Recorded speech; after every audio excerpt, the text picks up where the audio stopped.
Hello BookTube, welcome to LizziefayeLovesBooks. I'm Elizabeth, and since it's now October, it's time for my September wrap-up. Well, this should be quick because I already have talked about most of these books during the two readathons that I did during the month of September. But just to briefly recap, for RYBSAT, I read The Red Pyramid. I read The Red Pyramid twice, so I'm counting it twice. I finished it on audio in time for the Library Bingo Challenge, and then I read it completely in print as well. I read a lot of it during RYBSAT and the last 140 pages during the TBR Tackle readathon. So I really got my money's worth out of this book, and I enjoyed it thoroughly. And just after I finished it, then Akoss announced a read-along on her Goodreads group, which I will link down below. It is dedicated to middle grade literature. And so I chimed in a little bit on that read-along. Her and Janie from the Bookworms Buddy and Janelle from Mrs. J. Rod's Reads were reading it, and I think they are going to continue on with the rest of the trilogy. So since this is the only one I've read so far, I may join in as well on the second book. So if you are interested in reading this trilogy, or if you already read it and you want to contribute to the conversation, then I will link her Goodreads group down below. Also for RYBSAT, I finished Jane Eyre by Charlotte Bronte. And again, these first four were for RYBSAT, and they also counted for my Library Bingo Challenge. I read Fried Green Tomatoes at the Whistle Stop Cafe by Fannie Flagg, and I reread Miss Julia Speaks Her Mind by Ann V. Ross. And then the second and third week, I participated in a readathon called Tackle Your TBR. So during that readathon, I read The Penderwicks on Gardup Street by Jean Birdsall. This is the second book in the Penderwick series. This was just delightful. I won't say a whole lot about it because it's the second book in the series, but I definitely recommend that you pick up this series. It's just really adorable, really delightful, and I am loving it so far. Some audiobooks that I listened to during the Tackle Your TBR readathon. Wonder by R.J. Palacio. This was wonderful. I have heard good things about this for several years now and finally got around to listening to it, and I highly recommend it. I don't think I've read this one since childhood. I picked up this audiobook at a book sale not too long ago, and it was something good to listen to in my car. Farmer Boy by Laura Ingalls Wilder. Here's another one that was just in a pile of free audiobooks that I got. I thought it might be worth listening to, but I really didn't enjoy it. This is The Divine Secrets of the Yaya Sisterhood by Rebecca Wells. This goes back to me not being a fan of books about teenagers going wild and drinking and dysfunctional families and things like that. I just don't enjoy reading those. They're depressing to me, and this had some foul language, and it's just not my type of book. And at my daughter's encouragement, I've continued on with the Harry Potter series. This is Harry Potter and the Prisoner of Azkaban, of course by J.K. Rowling, and I listened to the majority of it on audio, and I thought it was great. I especially loved the ending. Then a few other books that I started during Tackle Your TBR that I didn't finish until the end of the month. I read The Little Way of Ruthie Leming by Dreher. This is a very heart-wrenching book. My mother-in-law and sister-in-law loaned me this and recommended that I read it. I did enjoy the heartwarming parts. It was very touching, and I did cry in parts.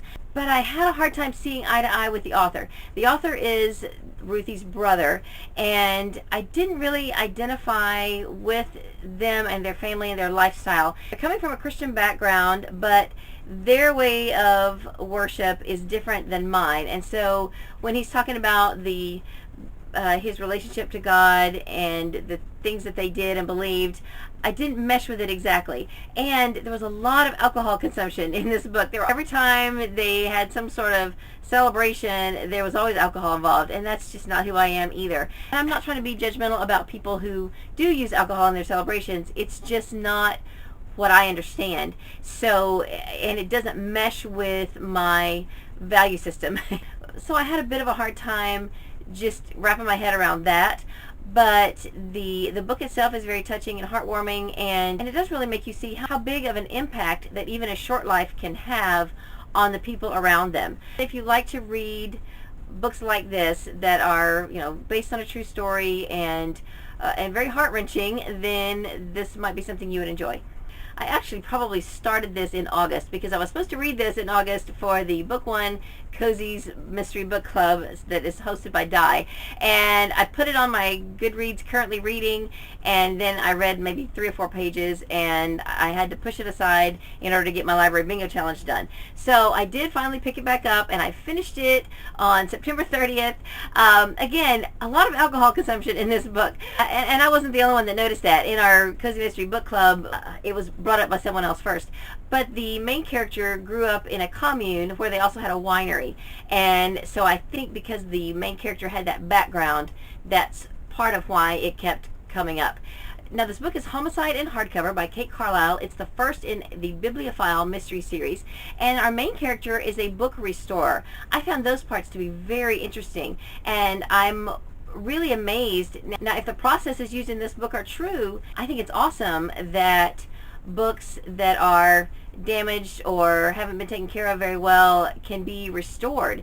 And the processes that are talked about in this book about taking the whole book apart and fixing them and putting them back together, I just think that's fascinating. So if you're interested in that kind of thing, then this might be a good book that you would enjoy. Again, it's cozy mystery, so there is a murder. In fact, there's more than one murder in this one, and overall I enjoyed the book, but it wasn't my favorite. There was some bad language. The main character and one of the other characters got pretty snippety with each other, and our main character is really not Miss Nice Girl. She can be kind of catty at times, and she had some run-ins with another character who was even more catty than she was. So there was a little bit of that going on, and the friction between them. But overall, I did enjoy the book. I gave it 3 stars, and I probably will continue and read some more in this series, but I do have some other cozy mysteries that I want to read first before I continue with this one. Another book I started actually several months ago, but I stopped at the midpoint, and then I picked it back up during the Donoghue TBR readathon, and that's Gone with the Wind by Margaret Mitchell. I have finally finished this, and I'm so excited. This was probably my mother's favorite book, and I had listened to the first half.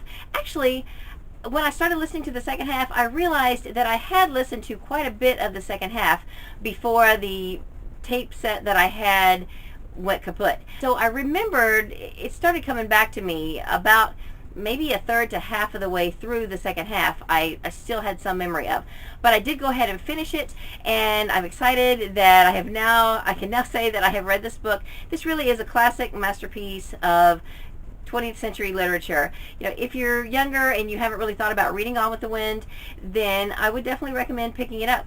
It is about a young girl who is very spoiled. She's the daughter of a plantation owner. She's very strong-willed and rather bullheaded, and going into the Civil War, she really has some rude awakenings throughout her life, but she really doesn't let them get her down. Despite the fact that she starts out really spoiled, she's the one that really carries everybody through it. And so it really is a great book, and I definitely recommend picking it up. And you may have heard me say in a couple of other videos that she is becoming one of my favorite literary characters. Now, that's not because I agree with everything she did or like everything she did. She did some pretty despicable things, but overall, her character was a great character to read about. She had so much life and energy and enthusiasm. She was just passionate about life and what she wanted to do. Her character is just so vivid. Now, the character of Rhett Butler is the main male lead in this book, but really the story is about Scarlett. Rhett goes in and out of her life throughout the book. He's not always there, but Scarlett is. So it's really a book about Scarlett. And Rhett is a great character too. Again, very vivid and swarthy and full of life and energy. So it's just a fabulous book, and if you have ever thought about reading it, I would definitely recommend the audio. The narrator, Linda Stevens, just did an incredible job. Just amazing with this book, and so I would definitely recommend the audio, especially if you are intimidated by the size of the book. And this edition has 833 pages. I know some editions have more, some have less, but it's definitely worth picking up. And then one other book I picked up just this past week in my car. This is Catering to Nobody by Diane Mott Davidson. This is one of the October picks for the Book One Cozy Mysteries book club that is hosted by Di, and we'll be sure to leave a link to that Goodreads group down below. She's using our Mystery Madness Goodreads group for this book club. This is just an abridged version, so it didn't take me very long to get through, but I really enjoyed it enough to go ahead and get the full audio version. I noticed that the library had this version, had this on cassette, and so I went ahead and just got it because I didn't have anything else to listen to in my car this past week. And I have to say though, but I'm so distressed because the cassette player in my car, I think, is on its last leg, and it only wants to work about half the time, which is very distressing to me because I have really enjoyed pulling out some of these older audiobooks on tape and listening to them in my car. And I don't have a CD player in my car either. The good news is that I got a smartphone, and if you watch my Library Bingo Challenge, I have a Kindle now. So I am downloading some things to those devices, so I'll have something to listen to in my car since my old technology is failing me. But anyway, I was able to listen to this, and it seemed kind of abrupt. But again, it's an abridged version. So I like the story and the characters enough to go ahead. I noticed that the library does have the full version on audio on CD, and so I'm going to be getting that and listening to the full version. It's about a lady named Goldie Bear, and she has Goldilocks Catering Company, and so she is accused of trying to poison someone who happens to be eating at an event that she's catering, and so she has to clear herself of that, as well as try to solve another murder that has happened previous to that event. And so it's really good. I definitely want to read some more of this series. So I finished 13 books, but one I read twice, so that made 14. So then the 15th book I started, and I'm just almost halfway through it. This is The Fellowship of the Ring by J.R.R. Tolkien. I have read this before at least 2 or 3 times. I've been saying this is my 4th read through, and then I started second guessing and thinking, wait, did I ever listen to this on audio? I'm not sure. But it's definitely my 3rd or 4th, and I love it just as much as I always have. I picked it up because I saw Steve Donoghue do a discussion video, and he referred to Strip Cover Lit and their read-along of it.